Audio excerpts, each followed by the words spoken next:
dosa itu kan ada 3. Mudah-mudahan masih ingat. Ada dosa yang tidak diampuni. Ini adalah dosa syirik. Dosa yang tidak terampuni itu adalah dosa syirik. Innasyirka ladzulmun azim. Ini adalah dosa yang tidak terampuni. Lalu yang kedua, ada dosa yang selalu mengikuti. Selalu mengikuti. Itu adalah apa? Dosa terhadap manusia. Selagi belum selesai, maka itu akan terus dibawa ke akhirat. Itulah dosa yang selalu mengikuti. Dosa yang selalu dikatakan dalam hadisnya itu, atau dalam bahasa Arabnya, dzanbun. Dzanbun itu dosa. Kenapa dikatakan dzanbun? Karena dzanab. Dzanab itu artinya ekor. Karena kemanapun seseorang atau kemanapun ada binatang yang punya ekor pergi, maka ekornya itu akan selalu ngikutin. Nggak mungkin ada misalnya kucing pergi terus ekornya ditaruh dulu di rumah, itu nggak ada. Kemanapun kucing itu pergi, maka ekornya akan pergi. Binatang apapun yang punya ekor, maka saat dia pergi, maka ekor itu akan ikut empuknya. Itulah gambarannya. Nah, kalau seandainya di dunia ada fulan telah mendolimi fulan, maka yang didoliminya itu, dosanya itu akan terus mengikuti kepada orang yang mendoliminya. Maka dikatakan dzanb.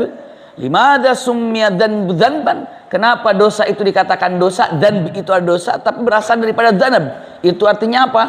Ya, ekor. Karena tidak mungkin lepas ekor itu dari empuknya. Ya, itulah dosa yang selalu mengikutinya. Iya, selalu memantaunya, selalu terus kemanapun, selagi tidak diputus di dunia.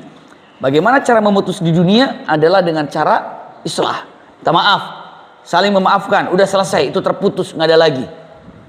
Selagi dia ini, naudzubillah, tidak punya keinginan untuk memutusnya, maka sampai kelak di akhirat pun tetap yang namanya dosa ini akan mengikutinya. Dan itu adalah dosa kepada manusia. Berat sebenarnya, sangat berat sebenarnya dosa kepada manusia ini. Iya, jadi dosa kepada Allah yakni adalah perbuatan syirik. Itu tidak terampuni. Innallaha la yaghfiru an yushraka bihi wa yaghfiru ma duna dzalika liman yasha. Ini dosa syirik. Lalu yang kedua ada dosa yang mengikuti terus. Maka dikatakan itu adalah dzanbun atau ekor. Karena apa? Karena selalu mengikutinya. Selagi tidak diputus tetap akan mengikuti. Yang ketiga, dosa yang diabaikan. Kok dosa yang diabaikan? Maksudnya apa? Dosa yang diabaikan ini adalah dosa kepada Allah lalu orangnya taubat. Maka Allah mengampuninya dan Allah abaikan dosa itu. Nggak pernah diungkit-ungkit, nggak pernah diangkat-angkat lagi.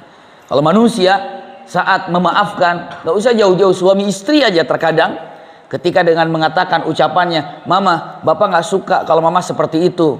Iya, tiba-tiba dengan mengatakan, "Dulu juga Bapak 4 tahun yang lalu begitu." Mengungkitnya, padahal lu sudah minta maaf sama istrinya. Ataupun sama, istrinya sudah mengatakan kepada suaminya, lalu suaminya mengatakan, mengungkit dengan kesalahan istrinya yang lama misalnya.